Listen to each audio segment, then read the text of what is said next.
দিনাজপুরে ৮ লক্ষ চারা এবং আমাদের এই ফুলবাড়িতে ৫৬,০০০ চারা আমরা বিভিন্ন গাছের চারা রোপণ করছি। এক শহীদ এক বৃক্ষ এই স্লোগানকে সামনে রেখে ২০২৪-এর জুলাই আগস্ট গণ অভ্যুত্থানের শহীদদের স্মৃতি রক্ষায় দিনাজপুরের ফুলবাড়ি উপজেলায় আজ শনিবার ১৯ জুলাই একদিনে ৫৬,০০০ গাছের চারা রোপণ করা হয়েছে। দিনাজপুর জেলা প্রশাসনের দিক নির্দেশনায় সকাল ৯টার দিকে ফুলবাড়ি উপজেলা পরিষদ চত্বরে গাছের চারা রোপণ করে বৃক্ষরোপণ কর্মসূচির উদ্বোধন করেন উপজেলা নির্বাহী কর্মকর্তা মোহাম্মদ ইসহাক আলী। এ সময় সহকারী কমিশনার ও এক্সিকিউটিভ ম্যাজিস্ট্রেট দিনাজপুর নেজারত শাখা, ট্রেজারি শাখা, কল্যাণ শাখা, প্রোটোকল অভ্রজ্যোতি বড়াল, উপজেলা প্রকল্প বাস্তবায়ন কর্মকর্তা মোহাম্মদ মিজানুর রহমান, মাধ্যমিক শিক্ষা কর্মকর্তা মোহাম্মদ নুর আলম, খাদ্য কর্মকর্তা সোহেল আহমেদ, সমাজসেবা কর্মকর্তা মোহাম্মদ আখতারুজ্জামান, জনস্বাস্থ্য সহকারী প্রকৌশলী মোহাম্মদ সোহানুর রহমান, পৌর নির্বাহী কর্মকর্তা ও নির্বাহী প্রকৌশলী মোহাম্মদ লুৎফুল হুদা চৌধুরী লিমন, বন কর্মকর্তা মোহাম্মদ শহীদুর রহমান, আনসার ভিডিপি কর্মকর্তা রীতা রায় সহ আরও অনেকে উপস্থিত ছিলেন। অনুষ্ঠানে উপস্থিত কর্মকর্তারা উপজেলা পরিষদের পুকুর পাড়ের ফাঁকা জায়গায় একযোগে গাছের চারা রোপণ করেন। এরপর উপজেলার বিভিন্ন রাস্তার পাশে কবরস্থান সহ ফাঁকা পতিত জায়গায় গাছের চারা রোপণ করা হয়। এছাড়া উপজেলা প্রশাসনের দিক নির্দেশনা উপজেলার পৌর এলাকা সহ 7টি ইউনিয়ন পরিষদের বিভিন্ন জায়গায় ৭,০০০ করে মোট ৫৬,০০০ গাছের চারা রোপণের জন্য গাছের চারা বিতরণ করা হয়। উপজেলা নির্বাহী কর্মকর্তা ইসহাক আলী বলেন, দিনাজপুর জেলা প্রশাসক মহোদয়ের দিক নির্দেশনায় নিজস্ব উদ্যোগে পুরো জেলায় ৮ লাখ গাছের চারা এবং ফুলবাড়ি উপজেলায় ৫৬,০০০ গাছের চারা রোপণ করা হচ্ছে।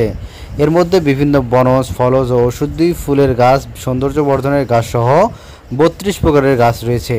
ক্রমাগত পরিবেশ শুষ্ক হয়ে উঠছে। পরিবেশের ভারসাম্য রক্ষায় গাছের ভূমিকা অপরিসীম। গাছ ছাড়া আমাদের অস্তিত্ব কল্পনা করা যায় না। আমাদের প্রকৃতি ও জীবনযাত্রা ক্রমেই অসহনীয় হয়ে উঠছে। প্রকৃতির ভারসাম্য রক্ষা সহ জীবনযাপনে বেশি বেশি গাছ লাগানোর প্রয়োজন রয়েছে। আমাদের ১৪ জেলা প্রশাসক স্যারের সার্বিক দিক নির্দেশনা মোতাবেক আমাদের এক নিজস্ব উদ্যোগে আমরা সারা দিনাজপুরে ৮ লক্ষ চারা এবং আমাদের এই ফুলবাড়িতে ৫৬,০০০ চারা আমরা বিভিন্ন গাছের চারা রোপণ করছি। আমরা এখানে কাঠ উৎপাদনকারী গাছ দিয়েছি, যেমন পিত্রাস, মেহগনি। আমরা সৌন্দর্য বর্ধনের জন্য গাছ দিয়েছি জারুল, কৃষ্ণচূড়া, কদম। তারপরে আমরা বিভিন্ন ঔষধি গাছ দিয়েছি জাপনিম, তারপরে হচ্ছে অর্জুন, হরিতকি, বহেরা। আমরা বিভিন্ন ফলের গাছ দিয়েছি জাম, জাম, লেবু, তারপরে হচ্ছে আপনার ডাব, তারপরে তাল সহ বিভিন্ন প্রজাতির আমরা মোট ৩২ প্রকারের গাছ দিয়েছি। তো আপনারা জানেন আমাদের ক্রমাগত পরিবেশ উষ্ণ হয়ে উঠছে। আমাদের এই পরিবেশের ভারসাম্য রক্ষায় বা এই তাপমাত্রা নিয়ন্ত্রণে এই গাছের ভূমিকা অপরিসীম। আমরা গাছ ছাড়া আমাদের অস্তিত্ব কল্পনার কোনোভাবেই আমরা করতে পারি না। আপনারা জানেন যে আমাদের প্রকৃতি এবং আমাদের যে জীবনযাত্রা ক্রমশই মানুষজন অসহিষ্ণু হয়ে উঠছে। আমাদের এই প্রকৃতিকে, আমাদের এই মনকে শান্ত করার জন্য যেমন সৌন্দর্য বর্ধনকারী গাছ জরুরি, সেই সাথে আমাদের আপনারা জানেন যে ঔষধি গাছগুলো আছে, সেগুলো আমরা আসলে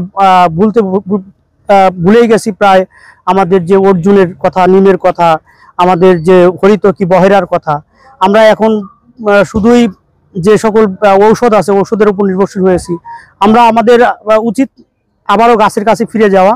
আমাদের এই সবাই আমরা গাছকে ভালোবাসি। আপনারা জানেন যে গাছের শত্রু আছে, গাছের শত্রু ও ছাগল, গরু, ভেড়া, তাছাড়া দুষ্ট আমাদের ছেলে মেয়েরা যারা আছে তারা গাছ ধ্বংস করে। অনেক দুষ্ট মানুষ আছে, তারা গাছকে কর্তন করে ফেলে রাখে। তো আমরা সবাই উদ্যোগী হব এবং সবাই এই গাছগুলোকে রক্ষা করব। আমরা অনেক কষ্ট করে গাছগুলো বপন করছি। আর আপনারা জেনে খুশি হবেন যে এই গাছের মালিকানা কিন্তু আমরা ব্যক্তি পর্যায়ে ব্যক্তিদের দিয়ে দিছি। যেমন যেসব জায়গায় আমরা সামাজিক বনায়নের আওতায় আমরা গাছ লাগাচ্ছি, আমরা বলে দিছি যে সেখানে সমিতি হবে এবং সেখানে তারা নিজেরা বেনিফিটেড হবে, অর্থাৎ বেনিফিশিয়ারি আমরা নির্ধারণ করে দিয়েছি। অর্থাৎ যে গাছ লাগাবে, পরিচর্যা করবে, গাছের সে একটা শেয়ার পাবে। সেই হিসেবে আমরা প্রত্যেককেই অ্যাড্রেস করেছি এবং আমরা তাছাড়া বিভিন্ন শিক্ষা প্রতিষ্ঠানে, আমাদের সরকারি দপ্তরে আমরা গাছ লাগাচ্ছি। দিনাজপুর জেলা প্রশাসনের নির্দেশনায় জেলার ১০৩টি ইউনিয়ন, 9টি পৌরসভায় আজ শনিবার ১৯ জুলাই সকাল ৯টা থেকে দিনব্যাপী ৮ লাখ গাছের চারা রোপণ করা হচ্ছে। আমিনুল ইসলাম, আমন্ত্রণ।